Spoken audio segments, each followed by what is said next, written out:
저는 결혼 2년차 동갑내기 신혼부부 새댁이에요. 지난 황금 연휴에 친구네 펜션에 놀러 갔다가 어이없는 일을 겪게 되면서 글을 적게 되었습니다. 어젯밤에 친구 전화를 받고 나름 받아쳤는데 무슨 유치원 아이 대하듯 선심 쓰듯 하니까 이런 거 좋게 얘기해주는 거란 식으로 얘기하는 친구 때문에 전화를 끊고 나서 분하고 답답해서 잠 못 이루다가 출근하자마자 도둑 험하고 있습니다. 중간중간 업무 때문에 흐름이 끊겨서 글이 다소 산만하거나 정리가 안 될 수도 있는데 양해 부탁드릴게요. 아마 이 글이 길어질 것 같습니다. 최대한 보기 편하게 정리해서 글을 적도록 하겠습니다. 제 친구는 보건 전문대를 나와서 병원 업무과에서 근무를 하다가 보안팀 과장인 지금의 남편을 만나서 조금 이른 나이에 결혼을 했습니다.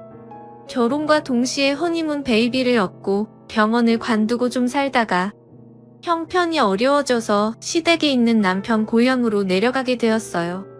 시부모님이 살던 집을 개조해서 펜션 사업을 한다고 하더라고요. 그게 벌써 몇 년 전이고 내려가서 바로 둘째가 생기고 재작년에는 셋째까지 낳았답니다. 근데 셋째를 낳고 나서 산후 우울증이 와서 연락이 끊겼던 저와 제 친구들과 올해 초쯤부터 다시 연락이 되었습니다. 제가 결혼을 준비 중일 때 연락이 끊겼을 당시 친구네 펜션 주소로 청첩장과 편지를 보냈고 문자로 모바일 청첩장까지 보냈는데 결국 연락 한 통도 오지 않았고 당연히 결혼식에는 오지도 않았던 친구죠. 하지만 아마 마음이 힘들 때라서 그랬겠구나 이해를 했었고 연락이 왔을 때 반갑게 친구의 전화를 받아줬습니다. 그때 당시에 애가 갓 태어나서 장거리로 차로 이동을 하기가 어려웠다고 하더라고요. 그러면서 미안하다고 해서 저는 그 상황 다 이해한다고 말했습니다.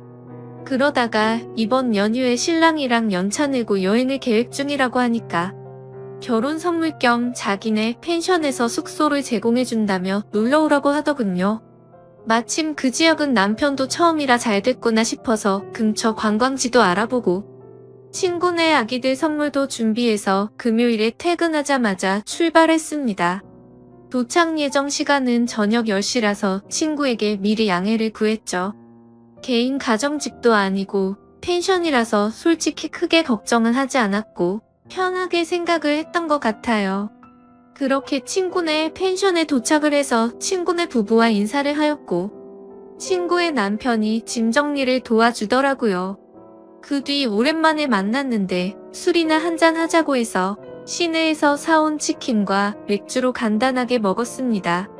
그리고 다음날 근처에 차로 10분 안 되는 거리에 둘레길 산책로가 있어서 아침 일찍 일어나서 등산을 했습니다. 그리고 숙소로 돌아와서 아침을 해먹으니 오전 10시쯤이 되었더라고요. 그렇게 남편과 저는 관광을 하기 위해서 숙소를 나섰고 일정대로 관광을 마치고 저녁 7시쯤 숙소에 바비큐 거리를 장을 봐서 돌아왔죠. 친구네의 숯불과 쌈 채소 텃밭이 있었는데 손님들에게 제공하려고 심는다고 하더라고요.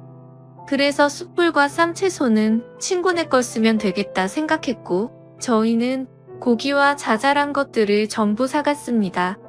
아무튼 큰 별탈 없이 다 같이 즐거운 자리를 가졌고 저녁 10시쯤이 다 되어서 각자 방으로 들어가서 잠을 잤네요. 그리고 다음날에 저희 부부는 또 등산을 가려고 어제보다 조금 더 일찍 일어나서 나갔습니다. 이번에는 어제와 다른 코스로 올라갔는데 산 중간쯤 갔을 때 대략 오전 8시 정도쯤이었나? 그때 때마침 친구에게서 아침 다 같이 먹고 싶어서 차려놨다며 문자가 오더라고요. 그래서 어쩔 수 없이 남편과 이야기를 해서 숙소로 돌아가기로 했죠. 그렇게 숙소에 도착하니 시간이 9시쯤 되었습니다. 1시간이나 기다리게 해서 미안한 마음에 상차림을 좀 도우려고 하니까 친구의 남편이 저희 신랑한테 반말로 이거나 들고 나르라고 시키더라고요. 그래서 봤더니 상에 이미 밥 먹을 준비를 다 맞춰놨던데 바깥에 있는 평상에서 먹으려고 했었나 보더라고요. 그런데 즉석밥 즉석 보거국과 미역국 그리고 즉석 미트볼에 즉석 함박 스테이크를 준비해뒀더군요. 거기까지는 다 이해했습니다. 어찌되었든 우리를 위해서 준비해준 거였고, 아이를 셋이나 키우고 있는 애엄마가 아침부터 고생을 했겠구나 싶어서 고마운 마음으로 맛있게 먹었습니다. 그런데 친구가 여기서만 있으려니 답답하다고 하면서 같이 놀러 가겠다고 저희를 따라가도 되겠냐고 묻더라고요. 그래서 그러자고 대답을 했고 친구랑 친구네 막내와 같이 4명이서 함께 관광을 시작했습니다. 근데 어디 가서 구경을 하려고 하면 친구가 아이 때문에 이렇다 아이 때문에 저렇다 이러면서 어딜 가지를 못하게 만들었죠. 그래서 관광을 하면서도 차에서는 내리지도 못하고 계속해서 드라이브만 하게 됐습니다. 아무튼 아이 때문에 그렇다는 뭐라고 할 수도 없는 노릇이었고 그러려니 했죠.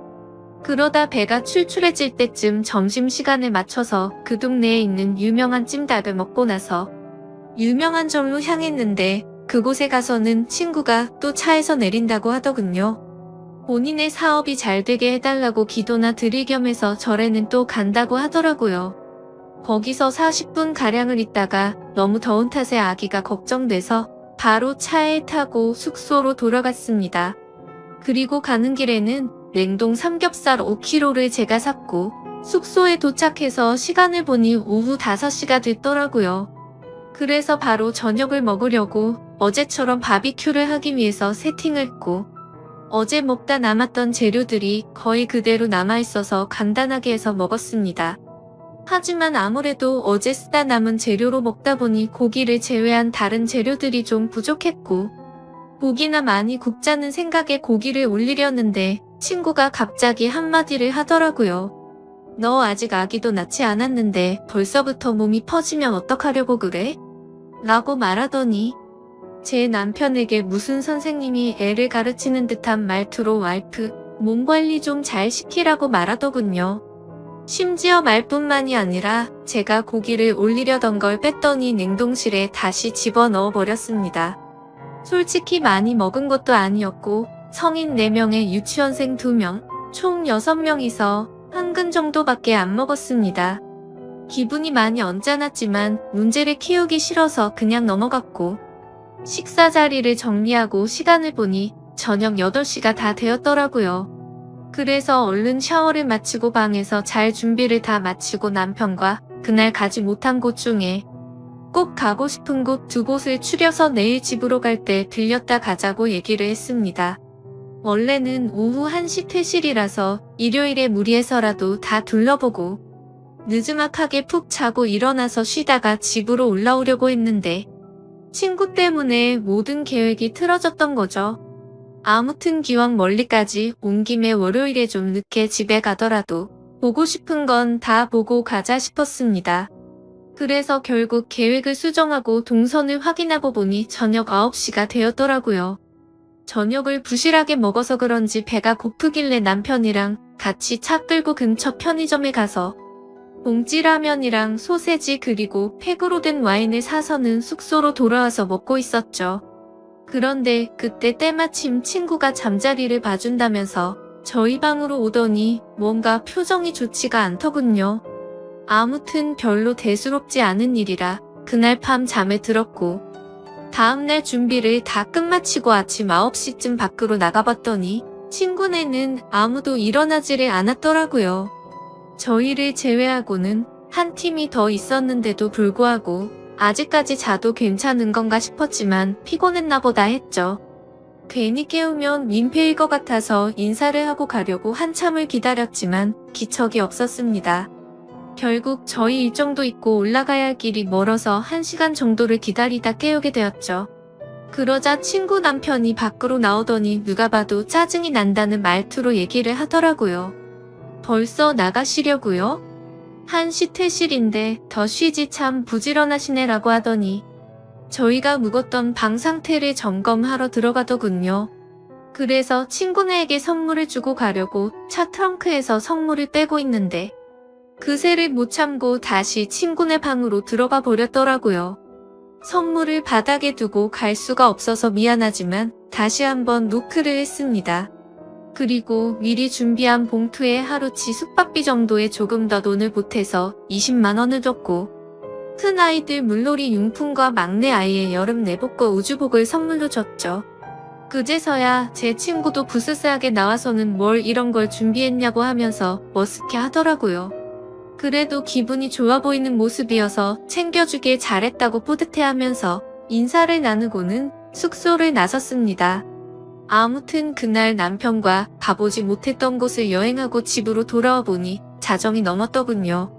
친구에게는 괜히 자는데 잠을 깨울까 봐서 다음날 아침에 일어나서 톡을 보냈고, 밀렸던 집안일과 장을 보러 갔다 왔더니 그때까지도 답장이 없더라고요. 무슨 일이지 싶어서 확인해보니 제 메시지를 읽고서 답장을 안 하고 있었습니다. 그래서 그냥 아이들 때문에 정신이 없나 보다 하고 말았습니다. 근데 그날이 있고 나서 며칠이 지난 뒤 갑자기 친구에게서 전화가 오더라고요. 애들 때문에 많이 바빴지? 라고 웃으면서 말하자 돌아오는 대답이 너무 황당하고 냉담해서 어이가 없었습니다.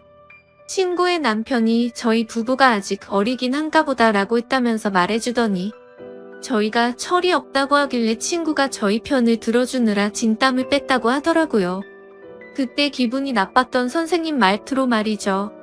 그러더니 자신이 저를 생각하는 친구니까 그냥 넘어가 준 거지 남들은 그냥 뒤에서 욕해버리고 안 보면 그만이다 하고 말 거라고 하면서 앞으로는 행동 조심하라고 하더니 새겨들으라고 했습니다. 저는 도저히 친구와 친구 남편의 생각들이 이해가 되지 않아서 뭐가 그렇게 잘못됐냐고 되물었습니다. 그러자 친구는 하나하나씩 다 말해준다고 하더군요. 우선 첫날에 밤 10시에 늦게 도착했던 거랍니다. 저희가 상황을 미리 설명해서 토요일에 내려가기로 했는데도 굳이 괜찮다고 해서 칼퇴하고 바로 내려갔었죠. 그리고 개인 가정집인 것도 아니고 여러 사람들이 숙박하고 있는 펜션이었기에 조금 더 편하게 생각한 건 있습니다. 하지만 모든 상황을 미리 얘기도 했고 친구가 괜찮다고 해서 신경을 쓰지 않았습니다. 그런데 친구의 말은 저희가 늦게 온 탓에 술자리가 늦은 시간까지 이어졌고 그것 때문에 친구 남편이 피곤해했다네요. 그러면서 어른 배려를 전혀 안 했다고 하길래 어이가 없더라고요. 그래서 제가 친구에게 따지듯이 말했습니다. 아니 도대체 무슨 어른이냐고. 내가 너희 부모님을 뵈러 간 것도 아니고 친구 남편인데 어른 대접할 자리는 아니지 않아? 그러자 친구는 아 그래 대충 대답하고는 넘어가 버리더군요. 너무 불쾌하고 짜증났지만 말꼬리 잡고 다투기 싫어서 그냥 가만히 있었죠. 그리고 둘째 날 아침에 저희를 위해서 친구가 아침을 해주려고 생각을 하고 있었는데 저희가 너무 일찍 나갔답니다. 그날 저와 남편 방에서 즉석밥에다가 3분 카레로 대충 밥을 때우고 나갔죠. 근데 그때 시간이 아침 10시쯤이었습니다. 그때까지 일어나지도 않았으면서 그런 말 하는 거 맞냐고 물었더니 원래 아이를 키우고 그러면 조금 늦어지기도 한다고 하더라고요. 그러더니 아무리 친구 사이라도 그렇지.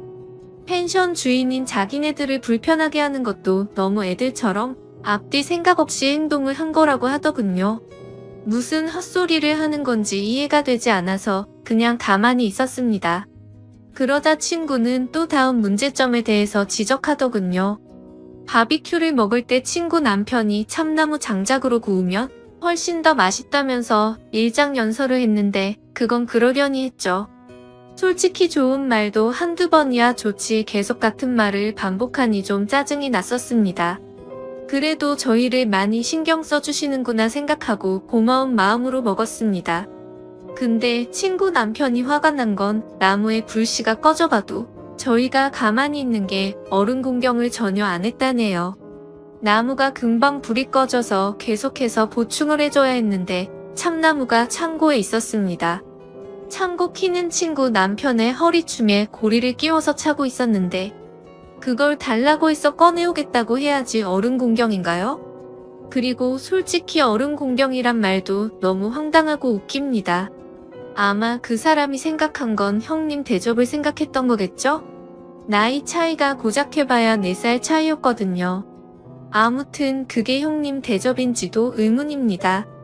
저희 남편이 가만히 아무것도 안 하고 앉아 있었으면 잘못된 거겠죠. 근데 장작을 가지러 갈 때면 저희 남편은 장작을 넣기 편하게 불판 건져서 들고 있거나 옮겼고, 나무를 집어넣으면 토치로 불 키우고 했는데 그건 뭐 가만히 있었던 건가요? 그리고 일요일 아침에 등산 중에 친구 연락을 받고 돌아왔던 때를 얘기하더군요. 그때 제 행동이 너무 애 같았다면서 이건 어디서부터 어떻게 손대야 할지 모르겠다면서 말하더군요. 내가 무슨 짓 자식도 아니고 이딴 식으로 말하는 게 어이가 없었지만 어디 다 드러나 보자 싶어서 말해보라고 했죠. 자신이 아기를 등에 업고 밥을 차리고 있으면 얼른 달려와서 자신을 도와야 한답니다. 근데 그때는 저도 앞서 말했듯이 별로 기분이 좋지가 않았습니다. 원래는 산 정상까지 가려고 했음에도 등산 도중에 친구의 연락을 받고 고마운 마음에 계획을 취소하고 얼른 내려갔습니다. 그래도 1시간이 걸릴 거라고는 서로 몰랐으니 이해를 해줄 거라고 생각을 했었죠. 친구는 그게 아니었는지 제가 잘 잤냐고 물어봤더니 인사를 받지도 않고 무시하더라고요. 그래도 상 들고 나왔을 때 즉석유리 껍질도 같이 까고 쓰레기도 제가 다 치웠습니다. 그리고 식사를 마치고 나서도 수도가에서 접시도 제가 다 헹구고 평상에 있던 음식물이며 쓰레기 모든 걸 저 혼자서 다 정리했어요. 친구야말로 상 차린 거 전혀 없었습니다. 친구가 한 거라고는 3분 즉석요리를 전자레인지에 넣고 3분씩 돌린 것뿐이고, 상을 내올 때도 즉석밥을 그릇에 옮겨 담은 것도 아니고 즉석밥을 탑이라도 쌓은 듯이 들고 오던데, 그거야말로 저는 상을 차려놨다라고 표현할 부분이 아니라고 생각했거든요. 그래서 그거에 대한 말을 했더니 애 셋 키우는 사람이 그럴 수도 있지라는 말로 또 되받아치더군요. 정말 짜증이 나고 할 말이 없었습니다.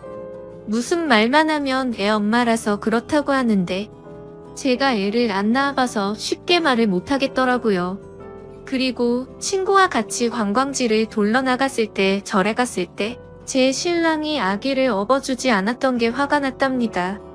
그때 절에서 친구가 기도 드리고 있을 때는 제가 아이를 안고 기다려줬어요. 근데 차 세워두고 절을 좀 걸어야 했는데 친구가 날도 더운데 자신의 아이를 안 받아줘서 기분이 나빴다네요. 그게 무슨 의무도 아니고 저희 신랑이 왜 남의 아이를 안아줘야 하는 게 당연하거라고 생각하는 건지 이해가 안 됐습니다. 친구는 그게 여성에 대한 배려고 어머니에 대한 배려라고 말하면서 저더러 아이는 천천히 생각하라고 또 훈수를 두더군요. 너 아이 낳으면 네 신랑 참 걱정된다며 제가 독박 육아하게 생겼답니다. 솔직히 친구 남편을 아침 저녁에만 잠깐 봐서 함부로 말을 못하겠는데 그 사람을 3일 동안 봐오면서 아기를 안고 있는 거 한 번도 본 적이 없었습니다. 그리고 유치원생 큰애와 둘째 아이랑 밥을 먹을 때도 고기 한 점을 입에 넣어주지를 않더군요. 그 다음으로는 냉동 삼겹살에 대한 문제를 지적하더라고요. 숙소로 돌아가는 길에 친구가 냉동 삼겹살 사서 들어가자고 해서 장을 보러 갔고 고깃값은 저희가 계산을 했습니다. 그러자 친구가 애들도 먹여야 하는데 생삼겹살도 아니고 냉동 삼겹살 사자고 했다고 고지고대로 냉동 삼겹살을 골랐냐며 눈치가 없다더군요. 근데 웃긴 건 그 마트 주차장이 협소해서 좁은 곳에서 주차를 하느라 좀 오래 걸린 탓에 친구가 먼저 내려서 안에 들어가 있었고 신랑과 제가 뒤따라 가보니 이미 냉동 삼겹살을 썰고 있더라고요. 아마도 자신이 계산을 하려고 해서 냉동 삼겹살로 골랐는데 저희가 계산을 했더니 생삼겹살이 아니라 냉동 삼겹살로 샀다고 트집을 잡는구나 싶더군요. 그리고 그날 밤 친구가 하는 말이 어떻게 밤에 쥐새끼처럼 숨어서 둘이서만 뭐 먹을 생각을 하냐고 합니다. 상식적으로 펜션에 놀러가서 뭘 먹던지 말던지 그건 여행 간 사람의 자유 아닌가요?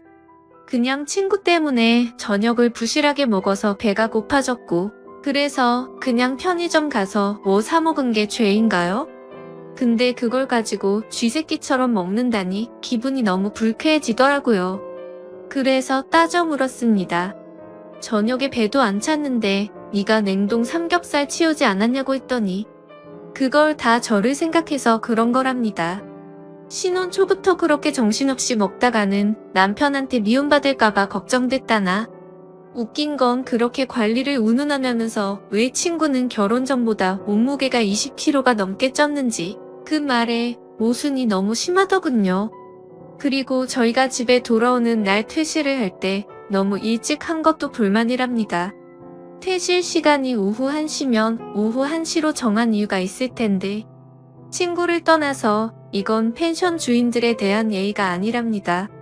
근데 저희가 오전 8시에 바깥에 나왔을 때 다른 한 팀은 이미 분리수거를 하고 있었고요. 저희랑 같이 친구네 부부를 30분 정도 기다리다가 주인 방아 테라스 난간에 키를 올려두고 쪽지를 남기고 가시더라고요. 심지어 저희가 퇴실하셨다고 전해준다고 하면서 저희가 열쇠 받아두고 쪽지랑 같이 전해주기까지 했습니다. 근데 웃긴 건 저도 여행을 많이는 아니지만 또 적게 다니지는 않았기에 펜션을 꽤 많이 가봤었죠. 그럴 때마다 항상 펜션 주인분들이 새벽 일찍 일어나셔서 분리수거를 하시거나 주변에 청소를 하시면서 정리하는 모습을 봐왔던 기억이 나더라고요. 도대체 늦게 일어나는 게 무슨 자랑이라고 저렇게 떳떳하게 말하는지 참 신기했습니다. 그리고 저희가 봉투에 숙박비 명목으로 20만 원을 챙겨서 준 게 성의가 부족하답니다. 저희가 묵었던 방이 하루 숙박료가 12만 원인데 3박을 했으니 36만 원이 정상 금액이지만 친구가 결혼 축의금 대신으로 숙박료를 받지 않는다고 해서 갔던 거잖아요. 하지만 그냥 한 푼도 내지 않고 지내기엔 미안한 마음이 들었기에 20만 원을 따로 준비했던 겁니다. 그리고 선물을 준비한 것도 요즘은 친구 자식을 조카라고 하니까 나도 조카라고 생각했기에 기쁜 마음으로 선물을 준비했던 거라고 했죠. 그러자 친구는 그건 고맙긴 한데 아무리 그래도 방값이 36만 원이고 바비큐도 한 번에 추가 2만 원인데 하고 그 말만 되풀이 하더라고요. 그러면서 참나무 장작이 얼만지 아냐고 묻더니 저희가 묵은 방이 제일 잘 나가는 방인데 3일 장사 포기하고 저희한테 내준 거랍니다. 그렇게 크지 않은 돈으로 이런 이야기를 하는 것도 치졸하지만 저희가 금요일에 사갔던 치킨과 맥주값에 토요일에 저희가 장을 봐갔던 고기와 재료들 값 그리고 일요일에 저희가 샀던 냉동 삼겹살 값은 전혀 생각이 나지 않냐고 물었습니다. 저도 같이 치사해지기 싫어서 이건 이야기하지 않았지만 드라이브할 때 기름값은요? 그리고 그날 밥값도 저희가 냈고 친구가 절에 가서 현금 있으면 달라고 해서 5만 원 줬습니다. 친구는 나중에 숙소 가서 갚아준다고 했는데 오랜만에 만난 친구끼리 5만 원 달라고 하기도 그래서 안 받았거든요. 참나무도 친구 남편이 오랜만에 고기다운 고기 먹는다면서 꺼내왔던 겁니다. 토요일에는 저희가 오겹살이랑 목살 그리고 애들 먹일 소고기도 좀 넉넉하게 준비해서 사갔거든요. 그런 식으로 치면 저희도 알게 모르게 세세하게 배려한 것도 많았고 시사할까봐 안 따지고 넘어간 것도 많은데 참 기분이 나빠지더군요. 저희한테 숙박비 받지 않는다고 하더니 그저 숙박비 벌려고 저희를 불렀나 싶더라고요. 그리고 펜션에 손님도 없던데 뭘 우리 때문에 손님을 못 받은 것처럼 얘기를 하냐고 하니까 저희한테 내준 방이 제일 인기가 많은 방인데 저희한테 내줘서 예약을 받지 못했다고 하더군요. 솔직히 말해서 이런 말까지 직접적으로 하지는 않았지만 12만 원 정도짜리 펜션을 많이 경험해봤지만 친구네 펜션 그렇게 썩 좋지가 않았습니다. 있는 거라고는 침대 하나와 싱크대 정도의 가스레인지도 없이 버너를 놔뒀더군요. 그냥 정확히 떠오르는 건 시골에 가면 있을 법한 민박집 수준이었습니다. 그냥 다른 펜션들에 비해서 저렴한 가구들을 배치했구나라는 생각이 들 정도였고 펜션을 오픈한 지 얼마 안 됐음에도 가구들을 중고로 구매한 건지 다 낡았더라고요. 아무것도 모르고 오면 이곳 펜션이 좋기 20년은 넘었다고 생각이 들었을 겁니다.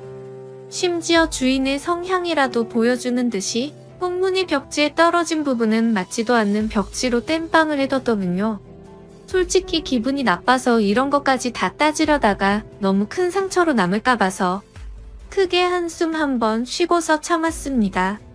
근데 그러자 또 그 가르치려는 듯한 말투로 그러더라고요. 그래도 곧 애 낳을 사람이라고 너 안목은 있는 것 같더라 하더군요. 애들 선물 보니까 내복 소재도 좋고 어쩌고 오가닉이 어쩌고 저쩌고 선물은 잘 사왔다면서 잘했답니다. 무슨 선물을 해주고 나서 고맙다는 말을 들을 일이지 칭찬을 받는 상황이 기분이 참 묘하더군요. 그리고 도착 연락을 바로 하지 않은 것도 기분이 나빴답니다. 집에 도착했으면 간단히라도 톡을 남겨야지 초대해준 사람은 집에 잘 갔나 걱정하고 있는데 하지 않았대요. 그냥 배려 자체가 없는 인간들 같았다고 하더라고요. 정말 아직도 부모 품에서 벗어난 지 얼마 안 된 게 저희 부부 두 사람에게서 티가 난다고 하더군요. 그래서 평소에 저녁 10시쯤에 자길래 잠 깨울까봐 다음날 아침 일찍 했다고 하니까 저녁 11시까지 안 자고 기다리다가 잠들었다네요. 그리고 자신의 휴대폰은 무음이라서 툭 남겨도 알람 없는데 무슨 상관이냐며 몇 시에 도착을 했건 연락을 남겼어야 한답니다. 솔직히 친구가 무음인지 아닌지 제가 어떻게 알겠습니까? 그냥 다른 친구들을 봐도 결혼해서 애 낳은 친구들한테는 저뿐만 아니라 다들 늘 조심했거든요. 혹시라도 애 힘들게 재웠는데 알람에 깨울까 봐서요. 그래서 정말 급한 일 아니면 저녁 8시 이후로는 연락을 잘 안 하다 보니 습관이 되었었죠. 근데 이게 그렇게 철이 없다는 소리를 들을 정도인가요? 그리고 친구가 일부러 톡 읽고 무시한 거 알았냐고 제게 묻더라고요. 그래서 그날 저녁에 확인해서 알고 있었다고 하니까 그러면 무슨 일 있는 건 아닌지 다시 연락을 했어야 한다고 하더군요. 친구가 연락을 무시하면 제가 뭘 실수해서 그런 거 아닐까 생각하면서 말이죠. 그 말을 듣고 있는데 너무 어이가 없었습니다. 그냥 도저히 말을 섞기가 싫어졌고 그래 내가 다 잘못한 것 같네 라고 말했더니 잘못한 사람이 말투가 왜 그렇냐면서 저를 또 꼬집듯이 말하더라고요. 내가 네 자식도 아니고 적당히 하라고 말하면서 내가 어떻게 하길 바라냐고 했더니 자신이 충고해준 이야기들 깊이 새겨듣고 남편한테도 꼭 알려주라고 하더군요. 이게 다 저희 부부가 살아가는데 도움이 될 거라면서 말이죠. 그리고 참나무 값이나 숯불값은 안 받을 테니 숙박비는 나머지 다 보내달라고 하더라고요. 그래서 절에서 나한테 빌린 5만 원은 빼고 보내면 되냐고 물어봤더니 그건 자신한테 준 건데 왜 그걸 빼냐고 하더군요. 숙소 와서 갚으려고 했는데 제가 괜찮다고 해놓고 왜 말을 바꾸냐면서요. 참 황당하고 기가 차서 더 이상은 통화를 할 수가 없겠더라고요. 일단 네 말은 알겠다고 대답했고 남편과 얘기하고 연락 준다고 하고는 통화를 끊었습니다.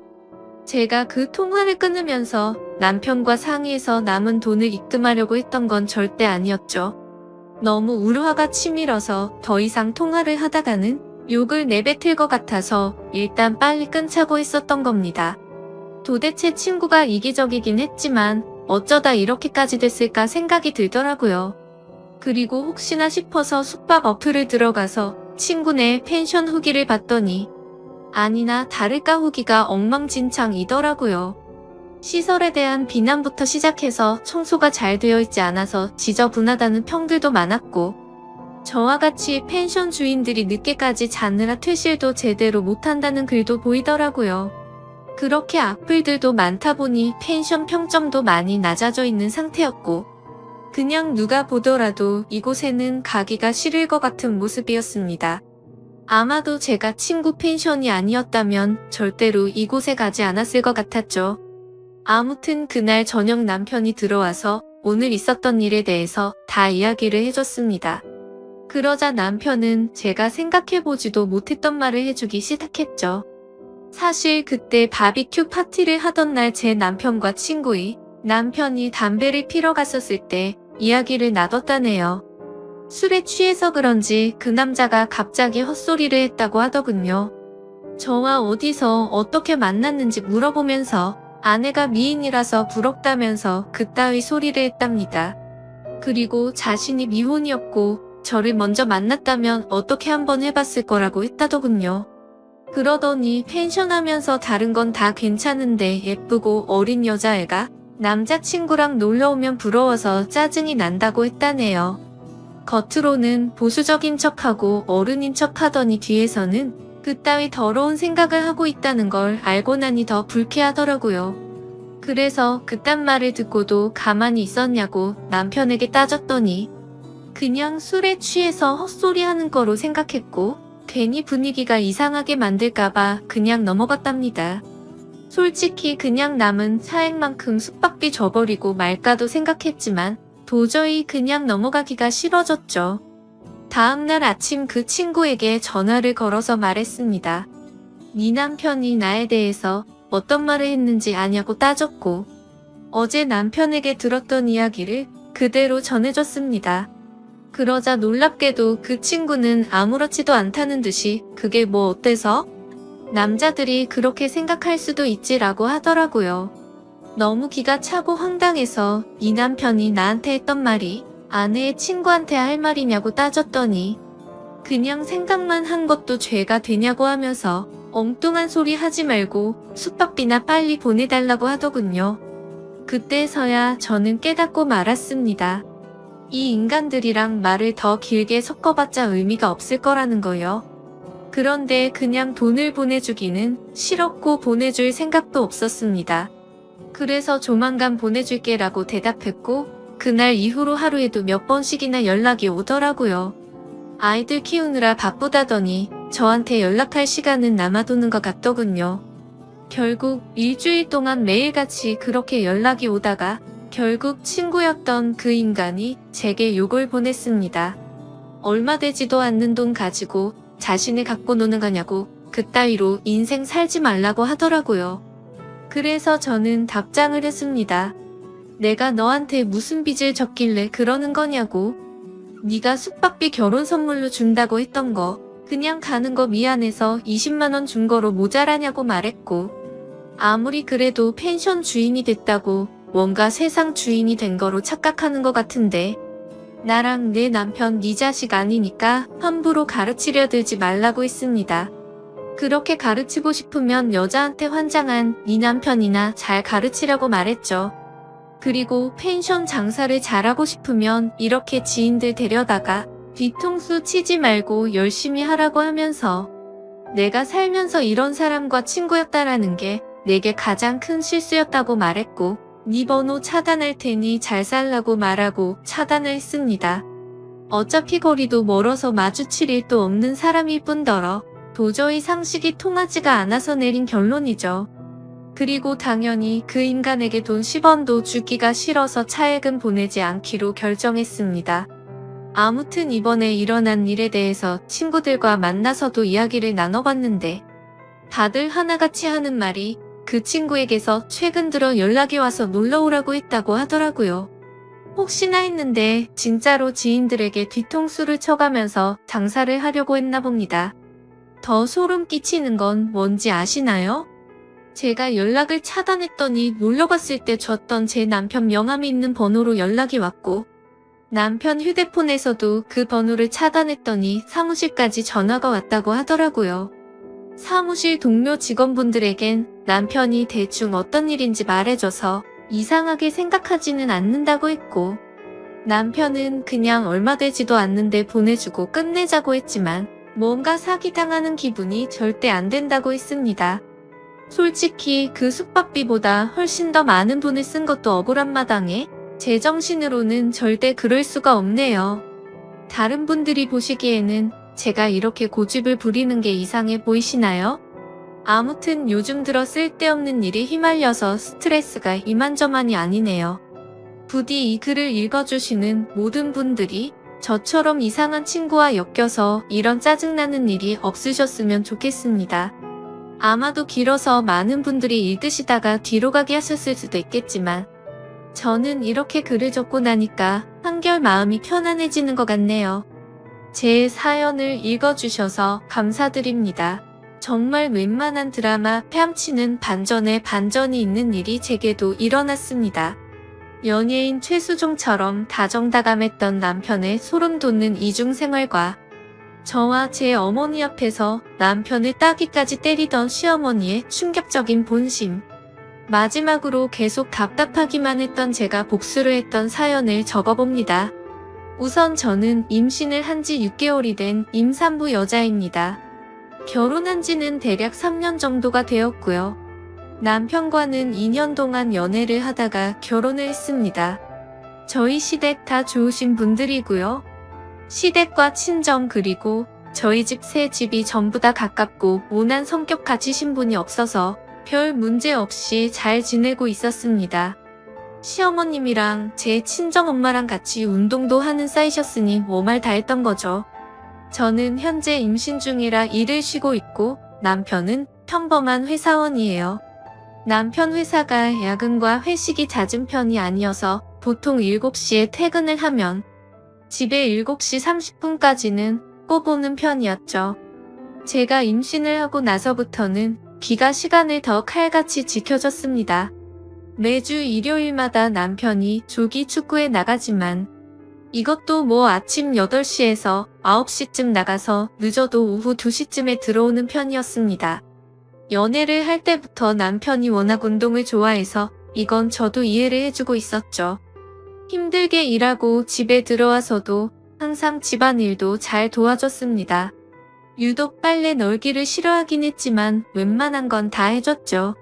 임신 3주 만에 알았는데 그때부터 지금까지 계속하는 건 아기를 생각하면서 배에 뽀뽀하기, 동화책 읽어주기, 잠이 들기 전에 아가랑 얘기도 나눌 만큼 다정했습니다. 일을 하면서도 오전, 오후 그리고 퇴근 전 이렇게 반드시 3번씩은 전화통화를 했고요. 그러다 어느 날부터인가 제가 의심 아닌 의심을 하게 된 계기는 바로 축구의 날이었습니다. 남편 축구팀에 남편 대학 동기도 있는데 그 동기 와이프가 저랑 친구라 자주 보는 편이었죠. 그런데 몇 달 전 아침에 비가 오는데도 축구를 하러 간다고 하더라고요. 그냥 비 맞으면서 하기로 했다고 하길래 뭔가 이상하긴 했지만 그러냐고 알았다고 했는데 남편이 우산을 안 가지고 나가더라고요. 그래서 저는 여보 우산 하면서 바로 집 밖을 따라 나갔는데 남편은 벌써 엘리베이터를 타고 내려가고 있길래 저도 곧바로 따라 내려갔습니다. 지하까지 내려와서 번뜩 차에 우산이 있을 텐데 괜히 따라 내려왔나 싶었지만 그래도 기왕 내려온 김에 혹시 모르니 우산을 줘야겠다고 생각해서 남편 차를 찾아 이리저리 둘러보니 남편이 트렁크에서 뭘 꺼내고 있더라고요.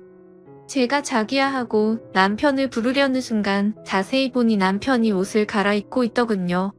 도대체 왜 주차장에서 유니폼을 갈아입는 거지 싶었는데 다시 자세히 보니까 유니폼이 아니라 제가 한 번도 보지 못했던 옷으로 갈아입고 있더라고요.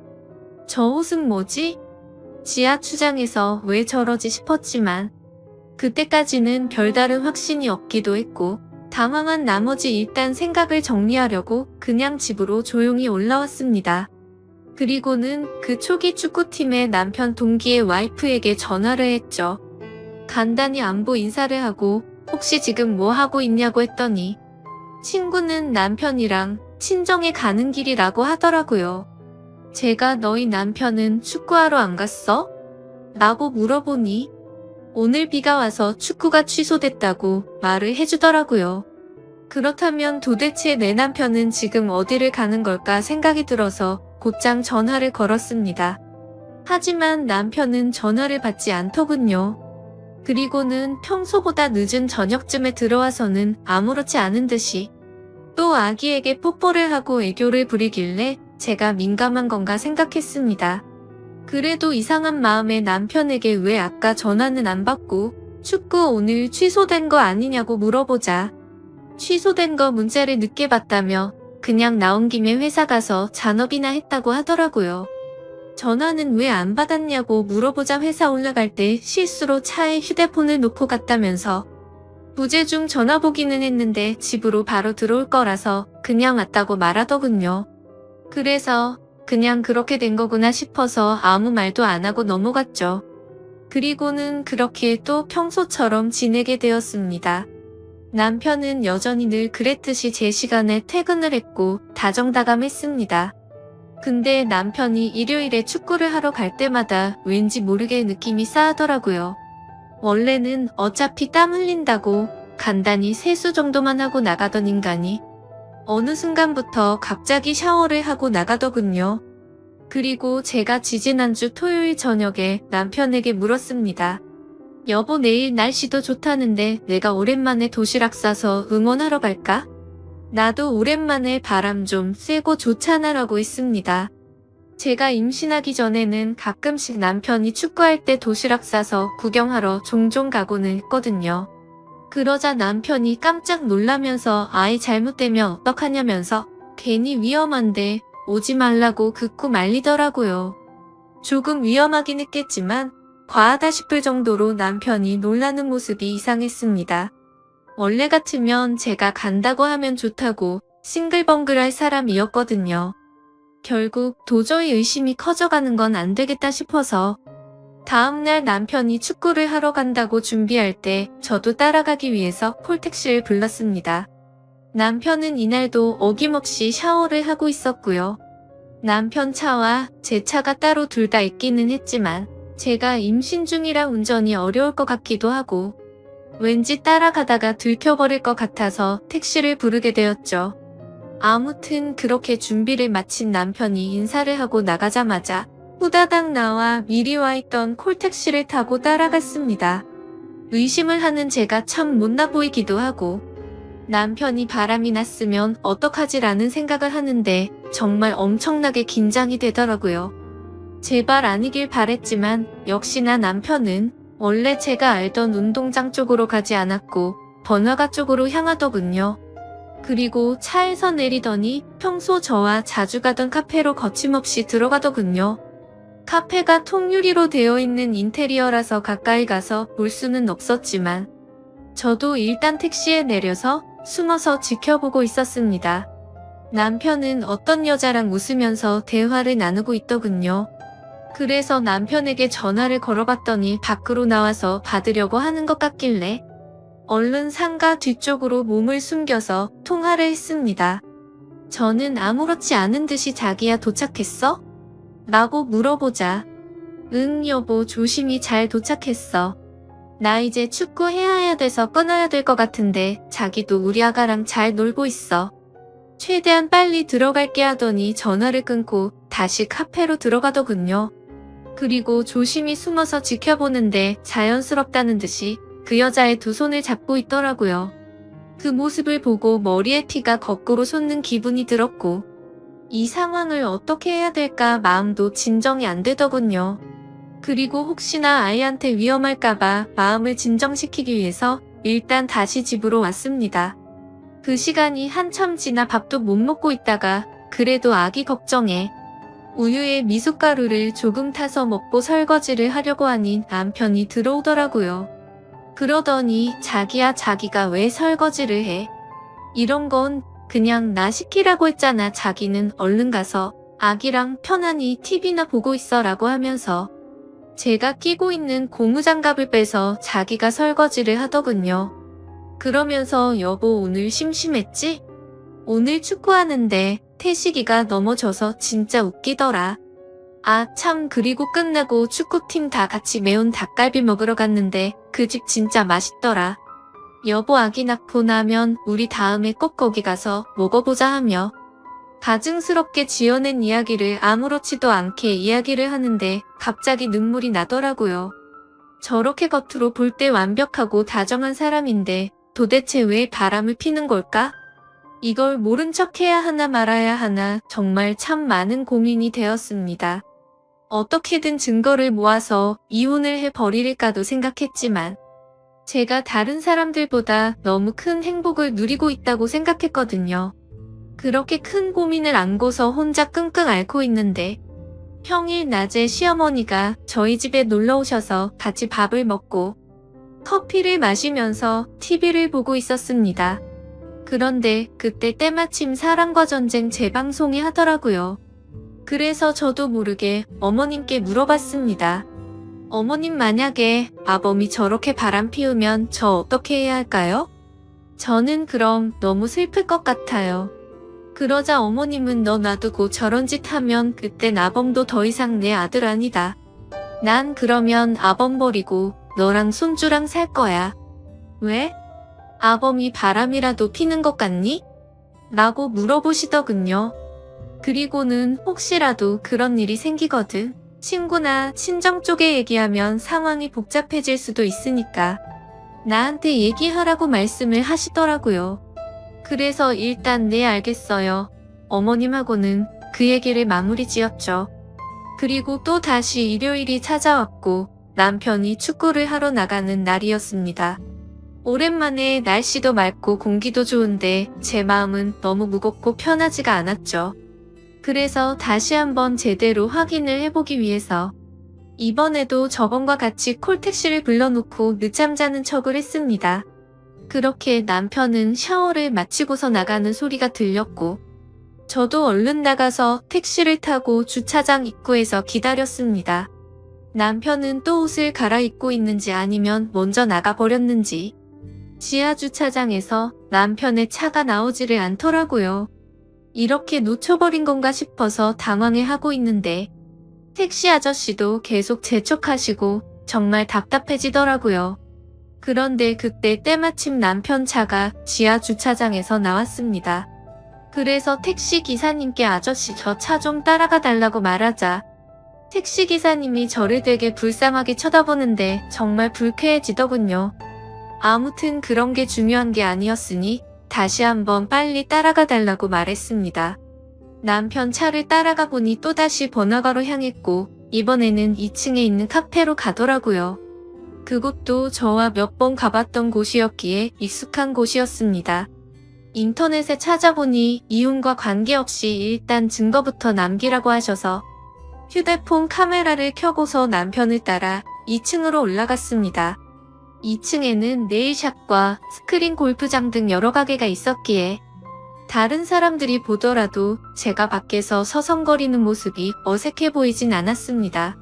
그리고 그 카페도 통유리로 되어 있었기에 몰래 숨어서 남편을 볼 수가 있었죠. 남편은 저를 등지고 창가 자리에 앉아 있었고 제 시야에 마주 앉은 여자의 얼굴을 보이더군요. 그래서 바로 사진을 몇 장 찍었고 그때 때마침 그 여자가 화장실을 가려고 하는지 자리에서 일어나더라고요. 저는 그 모습을 보고 들킬까 봐서 얼른 숨으려고 했죠. 그런데 생각을 해보니 저 여자는 내 얼굴을 모를 텐데 라는 생각이 들었고 좀 더 자세히 그 여자의 얼굴을 보고 싶어서 저도 그 여자를 따라서 화장실로 들어갔습니다. 화장실 문을 열고 들어가 보니 그 여자는 세면대에서 화장을 고치고 서 있더라고요. 그 모습을 보자마자 정말 화가 끝까지 치밀어 올랐지만 여기서 망칠 수가 없어서 참았습니다. 저는 분노를 참아가면서 옆에서 손을 씻으며 슬쩍슬쩍 그 여자의 얼굴을 살폈죠. 근데 제가 임신을 해서 자격지심이 들었던 건지 그 여자의 옷차림도 너무 예뻐 보였고 관리를 잘했는지 몸매도 좋은 것 같고 얼굴도 참 예쁘게 생겼더라고요. 당연히 나이도 저보다 어린 것 같았습니다. 말을 걸어보려고 했지만 이건 아니다 싶어 그냥 집으로 돌아왔어요. 돌아오는 발걸음이 얼마나 무겁던지 뱃속에 있는 아기 때문에 울지 않으려고 했는데 결국 참지 못하고 눈물이 나오더라고요. 최대한 울지 않고 다른 생각을 하고 싶어서 TV를 보고 책을 봤지만 제 머릿속엔 그 여자와 남편만 떠오르고 정말 미치겠더군요. 그러다 오후 3시가 다 되어갈 때쯤 남편이 집으로 돌아왔습니다. 그러더니 또 제 배에 뽀뽀를 하고 다정다감한 말투로 저한테 말을 걸더라고요. 하지만 저도 더 이상은 그 사랑스럽던 남편의 손길도 남편 목소리도 다 듣기 싫고 역겹게 느껴졌습니다. 말도 하기 싫었고 짜증이 나서 남편을 뿌리쳤더니 남편이 당황해하면서 왜 그러냐고 집에 혼자 있어서 심심했냐고 묻더라고요. 그러면서 제게 미안하다고 애교를 부리는데 너무 짜증이 확 나서 너 나 몰래 요즘 누구 만나니? 라고 말했습니다. 그러자 남편의 표정은 급격히 어두워지더니 얼음이 되더라고요. 제가 절대로 모를 거라고 생각한 것 같더군요. 그래서 저는 따지듯이 말했습니다. 말 없는 거 보니 맞나 보네. 내가 내 입으로 말해줄까? 아니면 네 입으로 말할래? 그러자 남편은 갑자기 무슨 말이냐며 왜 생사람을 잡고 난리냐면서 무슨 일 있는 거냐고 시치미를 떼더군요. 마지막으로 기회를 줄 테니까 거짓말 그만하고 솔직하게 말하고 했더니 되려 저보고 집에서 막장 드라마만 보고 지내더니 정신이 나간 거 아니냐고 적반하장으로 나오더라고요. 그래서 저는 더 긴 말을 섞기 싫어서 휴대폰으로 찍은 사진을 카톡으로 다 보내줬습니다. 그러자 그제서야 조용히 입을 다물고 얼굴이 사색이 되더군요. 널 그렇게 믿고 의지했는데 나한테 거짓말을 하고 여자 만나니까 좋았어? 그리고 그걸 숨기려고 가증스럽게 또 거짓말을 했고 너는 나와 뱃속에 있는 우리 아기한테 얼마나 죽을 죄를 지은 건지 아냐고 소리쳤습니다. 남편은 갑자기 슬픈 척 눈물이 맺혀 있는데 정말 너무 역겨워 보였습니다.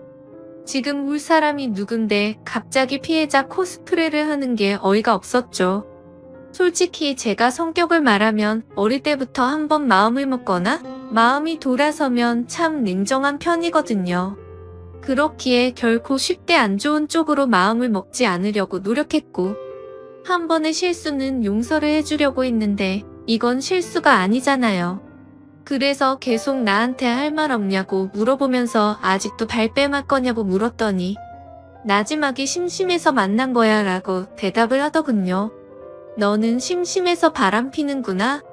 나는 심심하지 않아서 집에서 애 신경 쓰면서 하루 종일 집에 처박혀 있는 거로 아나 보네? 라고 말하자 아무런 말도 하지 않고 가만히 있더라고요. 아무리 당황해서 나온 말이라고 할지라도 저 말을 들으니까 더 열이 받더라고요. 그래서 가만히 있는 남편에게 다시 한번 말했습니다. 나는 그 여자가 누군지 관심 없고 네가 어떻게 만났는지도 관심 없다. 그리고 둘이서 무슨 짓을 했는지도 관심이 없었고 굳이 삼자대면해서 그 여자 머리채 잡을 생각도 없었거든. 그냥 너의 솔직한 진심을 들어보려고 했는데 너는 계속 거짓말만 하고 반성하는 모습이 전혀 보이지가 않네. 이제 네 말은 믿음이 가지도 않고 앞으로 어떡할지 시간이 필요할 것 같다. 내가 나갈 테니까 신나서 이 여자 집에 들일 생각은 하지 마라. 이 집은 내 거니까. 그렇게 저는 문을 쾅 닫아버리고 나와버렸습니다. 이 집도 저희 부모님이 사주신 집이었음에도 도저히 그 집에서 있기가 싫더라고요. 그리고 남편 보고 내 집이니까 네가 나가라고 하고 싶었지만 아직 당장은 시댁에까지 말하고 싶지 않은 생각이 들었기에 제가 나왔습니다. 남편이 진짜 정신이 나간 거라면 그 여자를 만나러 갈 테지만 정신이 있는 놈이라면 갈 곳은 시댁밖에 없었으니깐요. 아무튼 저는 그렇게 집을 나와서 친정으로 10분 정도 걸어갔는데 임신을 하고 많이 걷지 않다가 걸어서 그런 건지 허리도 너무 아프고 발도 아프더라고요. 친정에 도착하니 5시쯤이었습니다. 아빠는 아직 회사에서 안 들어오셨고 엄마는 연락도 없이 왜 왔냐고 놀라시더군요. 무슨 일 있냐면서 싸웠냐고 여지껏 살면서 이런 적 없지 않냐고 하시더니 갑자기 장난스럽게 웃으면서 왜? 김서방 바람이라도 폈대? 라고 하시는데 그 말을 듣고 참았던 눈물이 펑펑 쏟아지더라고요. 그러자 엄마는 장난치면서 웃다가 심각해져서 제게 달려오셨습니다. 제가 우는 모습을 보시면 엄마 가슴은 더 미어질 텐데 감정 조절이 도저히 안 되었습니다. 그리고 당분간 친정에 있어야 할 것 같아서 제 여동생과 엄마한테 대충 이야기를 했는데 제 동생이랑 엄마가 평소 성격이 완전 여장부 스타일이라 지금 당장 그것들 잡으러 가자고 하더라고요. 니네 시댁에서는 이 사실 알고 있냐고 물어보셔서 아직 시댁은 모른다고 했습니다. 그러자 엄마는 지금 우리 집은 그 집 아들 때문에 발칵 뒤집어져 있는데 왜 말 안 했냐고. 얼른 다 같이 불러서 얘기를 하자고 하셔서 제가 싫다고 하다가 실랑이까지 벌어졌죠. 하지만 그래도 엄마가 계속 이런 일은 빨리 해결하는 게 좋다고 하시면서 네가 할 몸도 아닌데 계속 이렇게 떨어져서 지낼 수도 없는 거 아니냐고 하시더군요. 차라리 이혼을 하든 손이 발이 되도록 싹싹 빌게 하든 당장 해결하자고 하셔서 결국 시어머니께 전화를 드렸습니다. 원래 시어머니랑 저의 친정엄마는 밖에서 자주 만나서 같이 운동도 하고 차도 마시는 사이인데 순식간에 그런 건 의미가 무의미해졌습니다. 아무튼 시어머니도 제가 전에 한 얘기를 듣고 금방 눈치를 채셨는지 약간 상기된 목소리로 30분 내로 이곳으로 오겠다고 하시더라고요. 결국 그렇게 친정으로 다 모였는데 모든 사람들에게 다 가시방석이었습니다. 정적이 흐르던 중 시어머니께서 어떻게 된 건지 아범이 먼저 말해보라고 말문을 트셨습니다. 하지만 남편은 그냥 아무 말도 하지 못하고 계속해서 입을 다물고 있더군요. 지가 사람이라면 제 엄마랑 시어머니가 계신 곳에서 무슨 말을 어떻게 하겠어요. 결국 저희 엄마가 입을 열었습니다. 제 딸이 김서방이 바람피는 걸 직접 봤다네요 라고 하셨는데 그 말이 끝나기가 무섭게 시어머니가 남편의 따귀를 후려갈기더라고요. 갑작스러운 상황에 다들 깜짝 놀라서 벙쪄 있는데 시어머님께서 말했습니다. 네가 바람핀 건 네 탓이다. 근데 지금 내가 드는 생각은 뭔지 아니? 너의 그 더러운 행동으로 내가 지금 사돈 앞에서 너무 수치스럽고 부끄러운 거. 그리고 내가 내 뺨을 때려서 뱃속에 있는 나 자식이랑 며느리가 놀랬을까봐 겁나는 것. 이렇게 딱 두 가지밖에 생각이 안 든다. 네 얼굴이 아프고 말고는 전혀 관심도 없어. 네가 진작에 무릎 꿇고 싹싹 빌지 않았으니 네 안 사람이 지금 친정에 와 있는 거 아니냐? 며느리가 이혼을 하자면 하고 애도 포기해라. 그리고 위자료로 10억을 달라고 하더라도 빚을 내서라도 주고 네가 알아서 해라 이 정신나간 더러운 놈아. 만약 네 안 사람이 이혼을 안 하고 너를 용서해주겠다고 하면 평생 감사한 마음으로 살라고. 이렇게 한참 동안 말을 쏟아내시더니 남편을 멱살을 잡고 나가셨습니다. 그리고 집 밖을 나서면서도 시어머님은 저희 엄마에게 90도로 허리를 숙여서 인사를 하고 나가셨죠. 저희 친정엄마도 그런 상황이 벌어져서 많이 불편해 하시더라고요. 아무튼 그런 모습을 보면서 저는 시어머님의 행동이 노랗기도 하고 고맙기도 했습니다.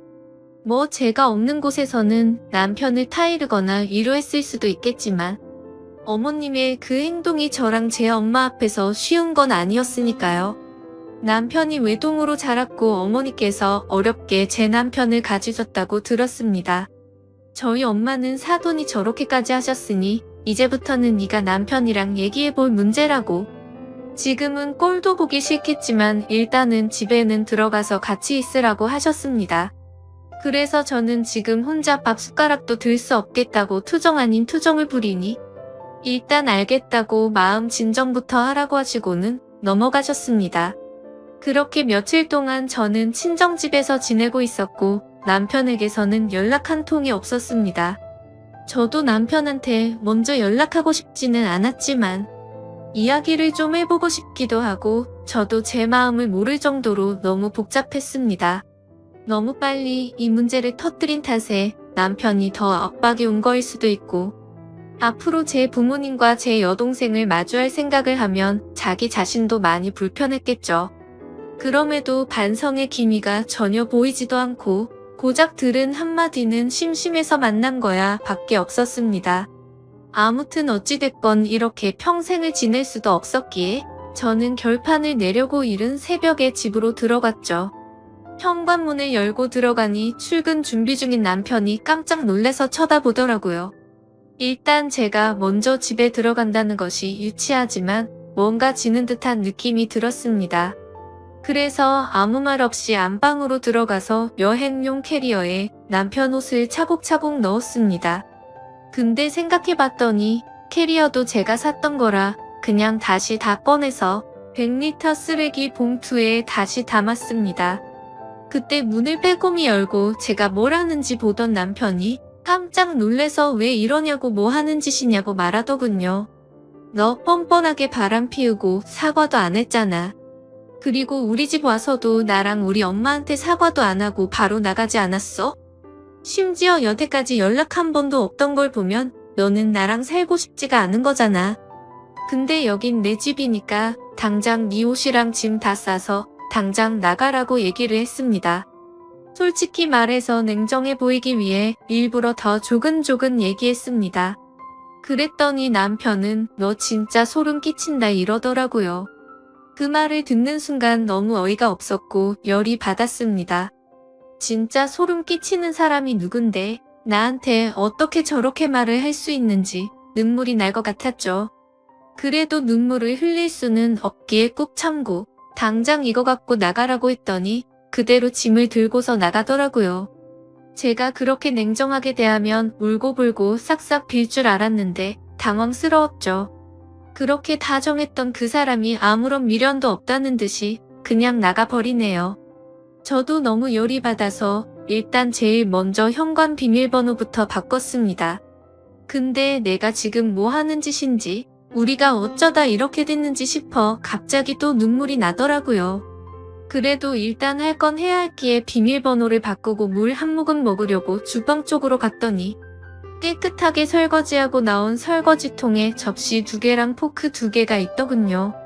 케이크와 와인을 먹은 흔적도 있었는데 입 밖으로 욕이 저절로 나왔습니다. 여자들의 느낌이란 게 이런 건가요? 보나마나나 분명히 그 여자와 먹었겠죠. 아니면 최대한 긍정적으로 생각해서 시어머님과 남편 둘이 먹었다고 생각하니 그것도 절대 말이 안 되는 것 같고, 그 여자를 몰래 불러와서 먹었으면 설거지라도 제대로 하던가. 결국 그 역겨운 그릇을 통째로 버려버렸습니다. 그리고 뭔가 찜찜해서 침대 시트까지 다 갖다 버렸네요. 그리고 소파에 앉아서 생각을 하고 있는데 정말 이게 뭔가 싶더라고요. 막장 드라마나 주위 사람들한테만 듣던 일이 일어났다는 생각과 잘못을 저지르고도 미안한 마음 하나도 없는 남편. 그리고 지금 내 뱃속에 있는 사랑하는 아이 생각까지요. 그렇게 울면서 생각에 잠겨 있는데 때마침 시어머님께 전화가 왔습니다. 밥은 먹었냐면서 집에 왔다는 소리는 들었다고 하시더라고요. 그리고서는 지금 내가 너희 집으로 갈 테니 우리 잠깐 얘기 좀 하자고 하셨죠.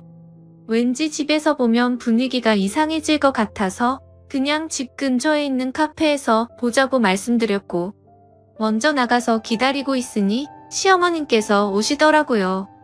많이 놀랍질 않은 말로 저를 위로해 주시고 전부 다 제 편을 들어주셨지만 저는 어머님과 얘기할 문제는 아니니 그 사람이 진심 어린 사과와 반성이 있다면 덮고 살 것이고, 아니면 빈 일은 저도 모르겠어요 라고 말했습니다.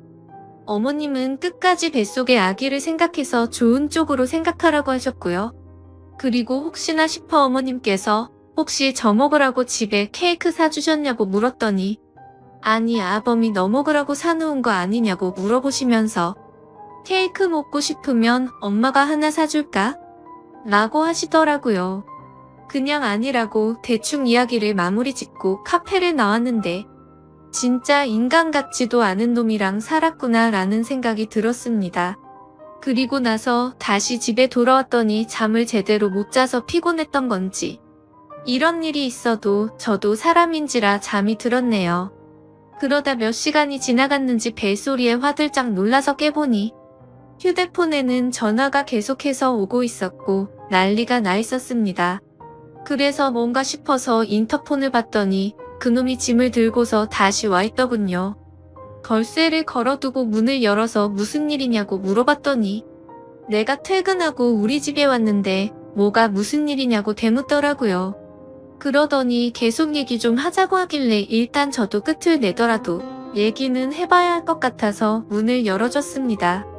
남편은 소파에 앉더니 한숨만 푹 쉬는데 끊었던 담배 냄새가 나더라고요. 할 말 있으면 해보라고 했더니 바람핀 걸 잘못했다. 근데 어떻게 너는 나랑 얘기도 안 하고 바로 처갓집 가서 그렇게 일러 바치냐고 하면서 그 여자랑은 전부 다 정리 끝냈다고 하더군요. 그래서 네가 나한테 진심으로 사과 한마디라도 했어?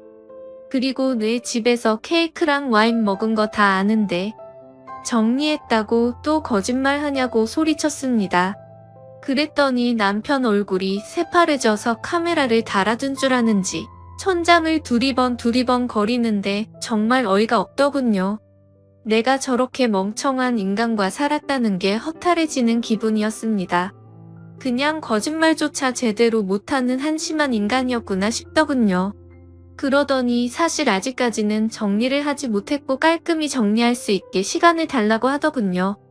이게 무슨 헛소리를 짓거리는지 너무 황당해서 할 말도 안 나왔습니다. 무슨 연애 중에 잠깐 바람 핀 것도 아니고 어떻게 사람 입에서 저런 말이 나오는 건지. 임신해서 배가 불러있는 제게 기다리라고 말을 하는 게 너무 열이 받더군요. 저도 결국 더 이상 참지 못하고 여태 쌓아놨던 말을 다 꺼냈습니다. 사실 연애 때부터 남편 쪽에서 금전적으로 문제가 많았어요. 이것도 다 따지고 들려면 책 한 권 나올 텐데 너무 길어지니 대충 말씀드리자면 남편은 남편 집에 빚을 갚느라 결혼할 때 신혼여행비만 부담했습니다. 금전적으로 남편보다 제가 여유로운 상황이었지만 돈 가지고 그러면 남자가 기죽을까봐 아무 말도 하지 않았습니다. 그런데 남편 하는 짓이 너무 꼴보기가 싫어서 그동안 참고 참았던 말을 다 터트려버렸네요. 근데 한번 터지니까 말이 주체할 수 없을 정도로 술술 나오더라고요. 그동안 저도 모르게 진짜 많이 쌓여있었나 봐요. 그랬더니 남편이 하는 말이 네가 그래서 내가 바람핀 거야. 그 여자가 못 사는 편이라 그 여자 앞에서는 나도 어깨 펴고 당당히 걸을 수 있더라. 넌 돈 많아서 좋겠네. 부모 잘 만나서 참 좋겠다. 너 지금 돈 가지고 이러는 거 평생 잊지 않고 살아줄게. 이렇게 말하더니 또 집을 나가 버리더라고요. 진짜 너무 황당하고 어이가 없었습니다. 저는 학교를 다니던 시절부터 엄청 노력해서 제 목표인 직업을 가져서 돈을 모은 거였고 그걸 제 노력의 대가라고 생각하며 살아왔는데 남편은 저렇게 말을 하더라고요. 그동안 남편 기죽지 않게 하기 위해서 옷도 좋은 것만 사서 입혔고 용돈도 전혀 모자르지 않게 줬다고 생각했는데 남편의 자격지심인지 아니면 저것도 제가 욱해서 나온 말에 이때다 싶어서 말을 한 건가 싶더군요.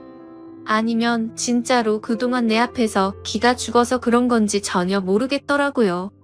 아무튼 그날 이후 남편은 며칠 동안 집에 들어오지 않더군요. 그러던 중 갑자기 시어머님께서 집으로 찾아오시더니 아범과 연락이 되냐고 묻더라고요. 며칠 전부터 전화를 했는데 계속해서 받지를 않는다고 하시면서 말이죠. 그래서 저는 며칠 전에 얘기하다가 집을 나갔는데 그 이후로 연락이 안 된다고 말했습니다. 근데 웃긴 건 그날 그렇게 이야기를 마치고 나서부터 갑자기 시부모님이 매일같이 저희 집에 오시더군요. 그래서 참고 참다가 시어머니께 조심히 말씀드렸습니다. 지금 여기 계신다고 남편이 오지도 않을 거고 반성의 기미도 하나도 보이지 않았다고요. 그리고 집에도 전혀 들어오지 않을 것 같은데 저도 이러면 더 이상 남편을 용서해 줄 수가 없을 것 같다고 말했습니다. 그래서 그런데 어머님 아버님께서 이렇게 저희 집에 오셔서 계시면 얼굴 마주하고 있는 게 많이 불편하다고 말씀을 드렸죠. 그러자 어머니는 갑자기 태도가 돌변하시더니 자기 눈에 흙이 들어가도 이혼은 절대로 안 된다고 하시면 불같이 화를 내시더라고요. 제가 잘못한 것도 아닌데 왜 나한테 화를 내시는지 도저히 이해가 안 되었죠. 아무튼 그날 이후로 시부모님이 찾아오셔도 문을 열어주지 않았고 혼자 지내기에 무서워서 제 친동생 보고 같이 와서 지내달라고 했습니다. 그냥 친구랑 함께 지낼까도 생각했지만 제 친동생이 와 있는 게 더 좋겠다 싶더라고요. 그리고 제 동생과 함께 남편에게 사람을 붙였습니다.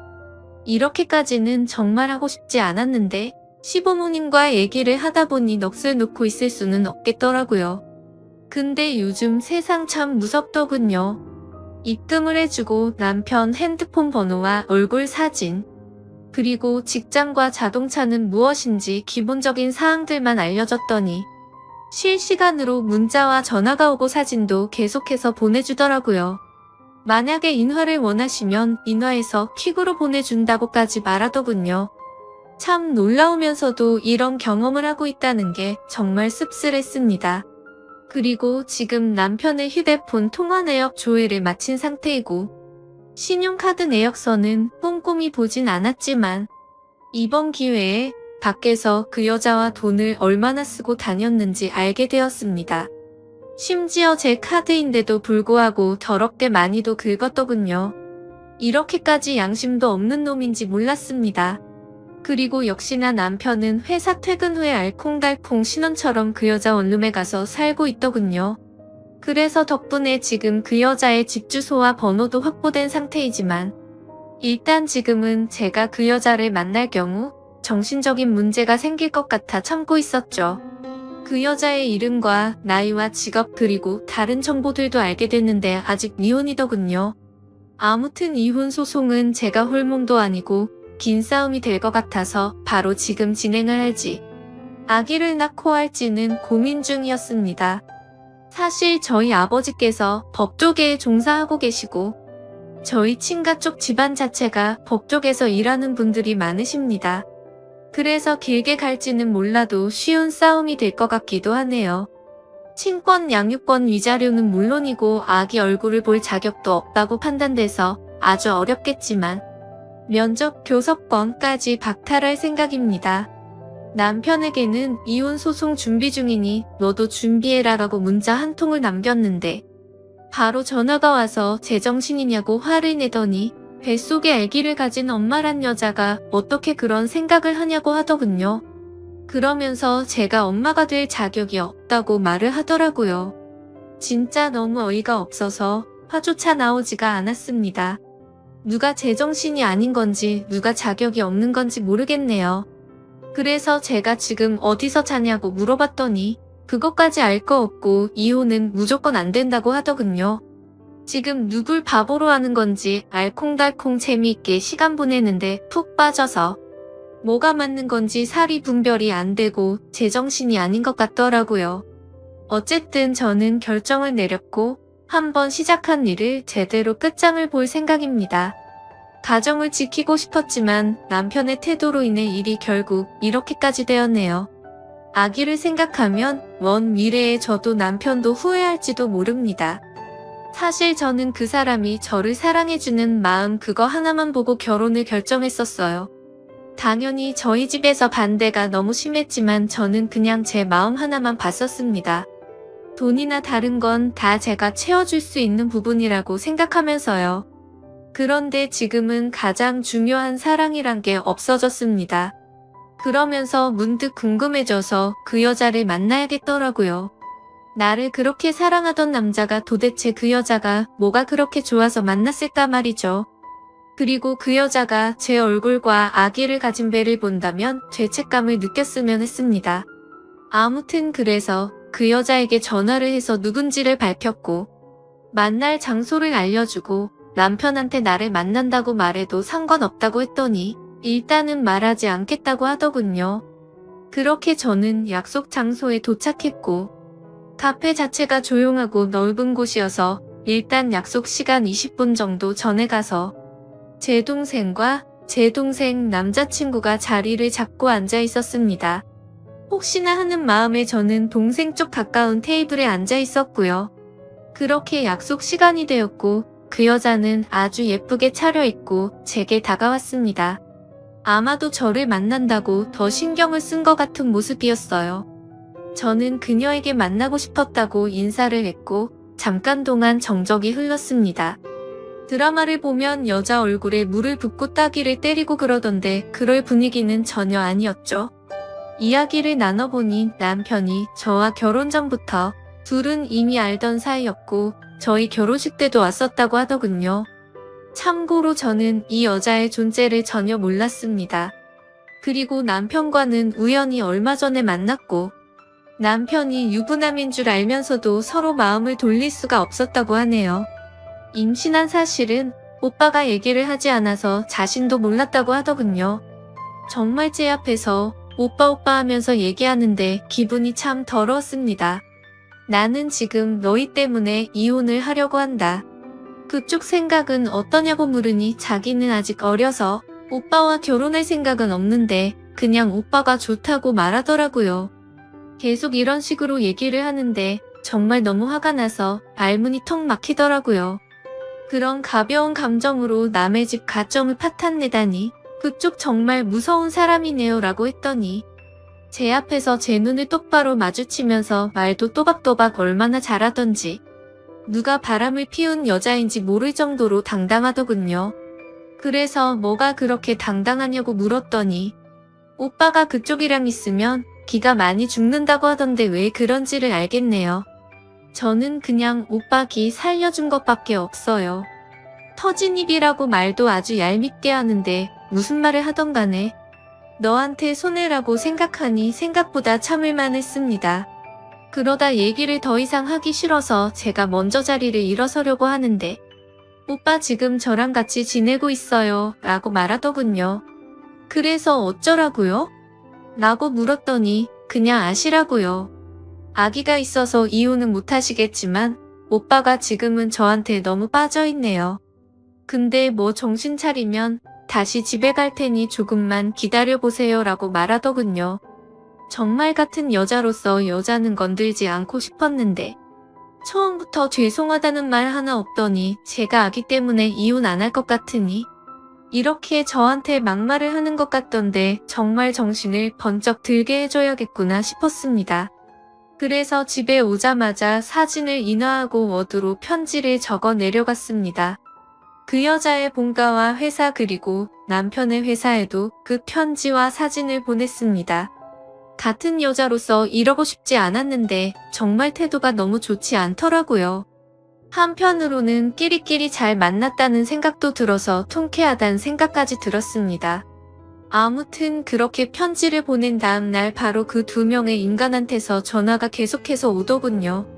전화를 계속 받지 않자 장문의 문자가 계속해서 오더라고요. 그 여자 원룸으로 여자 부모님들이 오셨다고 하더니 회사까지도 다 그만둔 것 같더군요. 저 때문에 회사 잘리고 호적에서 팔게 생겼다면서 고소를 할 거라고 하네요. 그 여자가 고소를 하던지 말던지 저는 딱히 상관이 없습니다. 제 지인과 부모님 그리고 제 전 재산을 써서라도 무조건 이길 생각이거든요. 앞으로 그 두 인간 전부 다시는 사회에서 재기할 수 없도록 말이죠. 그리고 그 일이 있고 나서는 또 다시 시부모님이 저희 집으로 찾아와서 문이 부서질 듯이 두드리더군요.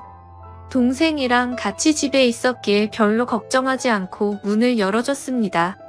그래도 한때 제 편을 들어주던 사람이었고 어른이라고 생각해서 문을 열어줬더니 저희 집에 들어와서는 온갖 물건을 집어 던지면서 난장판을 치더라고요. 있는 욕 없는 욕 다 해가면서 자기 아들 망쳐놨으니 제 인생도 망칠 거랍니다. 그리고 제가 애 키울 자세가 안 되어 있으니 애기를 내놓으라고 욕을 하면서 제 머리채를 잡더라고요. 그래서 동생이 다급히 뜯어 말리고는 경찰에 신고해서 그 상황은 마무리가 되었고 정말 동생이 없었으면 큰일 날 뻔했던 것 같습니다. 역시나 시어머니도 자기 아들밖에 모르더군요. 아무튼 저는 그 난리가 난 뒤로 너무 놀라서 바로 산부인과로 가서 진단서도 받아뒀습니다. 이 부분도 나중에 법적으로 어머님께 똑같이 죄를 물을 예정입니다. 한 가지 걱정인 건 양육비 문제인데 매달 300만 원은 받고 싶은데 남편 월급이 세금 제외하고 250만 원 정도라서 어떻게 해야 할지 모르겠네요. 일단은 제 아버지 말만 듣고 이혼 소송을 진행하려고 합니다. 솔직히 이것저것 궁금한 것도 많고 묻고 싶은 것도 많은데 아버지한테 물어보기도 참 껄끄럽더라고요. 그냥 아버지가 알아서 제가 좋은 쪽으로 되게 해주실 거라 믿고 있습니다.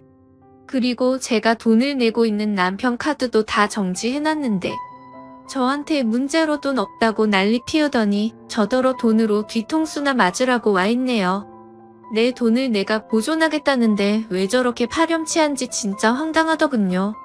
진짜 뭐에 씌인 사람처럼 갑자기 저러는데 끝까지 사과는 없었습니다. 그리고 현재는 일단 시댁 쪽이나 그 여자나 전부 다 아주 흥분 상태라서 집을 비우고 저는 친정에 들어와서 있고 휴대폰 번호도 다 바꿔버렸습니다. 그러자 하루는 남편이 술에 취해서 저희 친정엄마한테 전화를 해서 꼬장을 피웠다고 하더라고요. 정말 지금 제정신이 아닌 건지 시간이 가면 갈수록 더 정이 떨어지네요.